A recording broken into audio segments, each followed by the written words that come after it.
The Judgment Day is what happens when a bunch of wrestlers watch The Undertaker as kids. He poisoned the minds of young people. Damien Priest did it for the spotlight, Finn Balor did it for redemption, Rhea Ripley had a kink, and Dominic thought that's far more interesting than being a good son. Papi?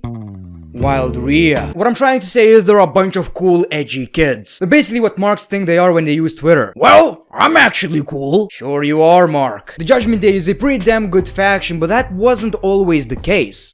It started with AJ versus Edge. Edge turned heel, and at WrestleMania, Damien Priest helped Edge to defeat AJ Styles. Following WrestleMania, Edge revealed Priest as his partner, and the team's name was revealed as the Judgment Day. What they basically did is judge you, Mark. I didn't do anything wrong, I'm speaking facts! AEW. AEW. It sounds great, but it was really hard to take them seriously. Every week they cut the same promo about how they hate fans. It sounded forced, it sounded repetitive, and it was really hard to take that seriously because at this point in his career, we can't hate Edge. Like, it's literally impossible. We know that Edge's time in wrestling is ticking, so we just want to appreciate every single second of Edge being in professional wrestling. WWE didn't know what to do with the faction. We heard rumors that Vince McMahon wanted them to have superpowers. And we kinda saw that, but thankfully it didn't go too far. Thankfully we didn't get Edge on Raw being like, "Lightning bolts shoot from my fingertips." At WrestleMania Backlash, Rhea Ripley joined the faction and the Judgment Day did gain some momentum, but we faced the same problems. To me, it just kinda felt pointless, and they never really looked legit. At Hell in a Cell, the Judgment Day defeated Styles, Finn Balor, and Liv Morgan in a 6-person mixed tag team match. The next night on Raw, Edge introduced Finn Balor as the newest member of the Judgment Day. It seemed like Finn Balor finally saw the light. He's going to be Edge's lackey. Well, not really. Balor, Priest, and Rhea suddenly attacked Edge and Edge got kicked out of the Judgment Day. That's when we assume that Finn Balor is the new leader, which might not even be true. It seems like Rhea Ripley is possibly the leader of the Judgment Day. Maybe they don't even have a leader. Maybe they don't need a leader. Maybe it's Karrion Kross with his goddamn strap on. I liked Finn Balor being the new leader because it gave Finn Balor something to do after so many years of just being there on the main roster. However, taking Edge out and replacing him with Finn Balor, well, it took some legitimacy away from the faction. Edge is an absolute legend, so just standing near Edge makes you look a lot more legit. Then we saw the Judgment Day versus Mysterios and Edge, and that's when it got interesting. Judgment Day wanted Dominic in their faction, but we didn't really believe that Dominic is going to join the Judgment Day. It makes no sense. It just didn't seem realistic, but then everything changed. Triple H took over WWE. All of a sudden, Judgment Day's promos got better. They looked like a bigger threat, though they lost way too many matches in my opinion. The biggest change was the storytelling. Instead of a bunch of repetitive shit, Triple H said, go all in with the strap on, Rhea. He told a great story of Dominic Mysterio feeling disrespected by his father when he chose Edge as his partner at Clash of the Castle instead of his own son. Obviously, Rey Mysterio has a great point. Edge has a lot of experience and they needed the W. We can't play around. Dumb! Play with your PSP, dumb! At Clash of the Castle, Edge and Rey would defeat Balor and Priest in a tag team match. After the match, Dominic turned heel by kicking Edge in the balls. And he already got massive heat. Like, that was already wild. But then the unthinkable happened. He turned on his own father, and we heard one of the loudest boo reactions ever. I want you to think about it. It's his father. It's his papi. After all the milk I gave to you? After every goddamn diaper I've changed? After I bought you the goddamn PSP? Just heartbreaking stuff. It seemed like it's never going to happen. It doesn't make sense.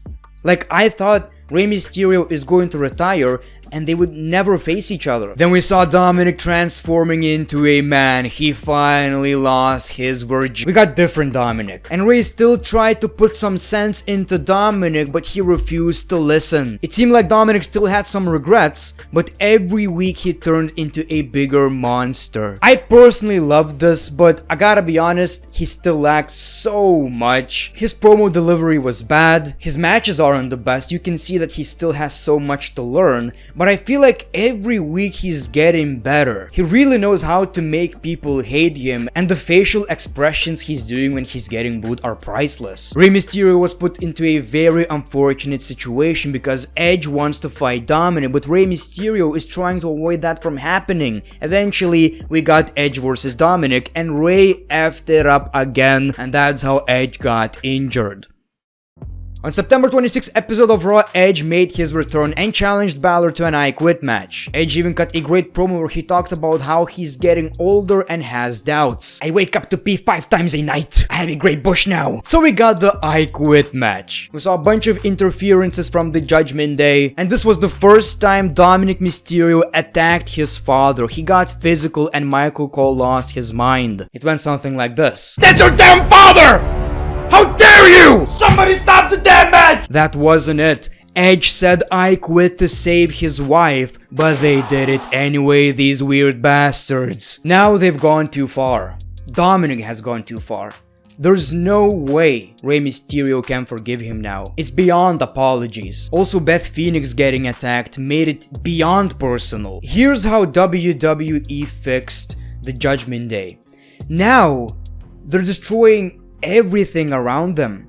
They're actually ruining lives. That's how much power the Judgment Day has now. They're not just spooky little characters who attack someone from behind. It's not about wrestling anymore, it's about personal lives. It's such a long, great story that evolved in unpredictable ways. That's great storytelling if you ask me. Yes, Vince McMahon ruining the Judgment Day seemed bad, but at the end of the day, it was kinda beneficial. We saw a very slow progression, and finally they're getting what they want. We saw the Mysterios in similar rivalries before, but that was Vince McMahon. And that's the main difference between the Judgment Day versus Mysterios and Mysterios versus Rollins faction. This was goofy. No matter what happened, nothing really changed. Even when Buddy Murphy turned face, that was very short-lived. All of it disappeared, and he even got fired. So it's like we watched this year-long rivalry for no reason. The Mysterios versus the Judgment Day did more for me in like 3 weeks than the entire Seth Rollins versus Rey Mysterio rivalry. Now they're the best part of Monday Night Raw, and time will tell what's gonna happen in the future. But it's looking really bright because WWE have big plans for Finn Balor, and all of these members are actually Triple H's people. This whole Rey Mysterio versus Seth Rollins rivalry kinda made me feel weird. I cringed so many times, and in a way this should make me feel the same way, but it just feels a lot more realistic. The delivery is so much better, and it goes to show you how great all of these talent are. Dominic is not the best, but him being surrounded by people like Finn Balor, Damian Priest, Rhea Ripley, Rey Mysterio, and even Edge, who by the way is just unbelievable, and I'm gonna make a separate video on this. Dominic Mysterio is growing as a wrestler by being surrounded by these people, and also with Triple H's vision. But let me know in the comments below, how do you feel about the Judgment Day? I feel like they're such a great faction right now that actually are making a difference in the WWE. Thank you for watching. Leave a like because you always forget to. Also, after 8 months, I made a new video on my second channel. Make sure to check it out on Greatness TV. I'll leave the annotation at the end of this video, and it would mean so much to me if you would guys subscribe. The Great One, peace, love, and hugs. It's been a pleasure.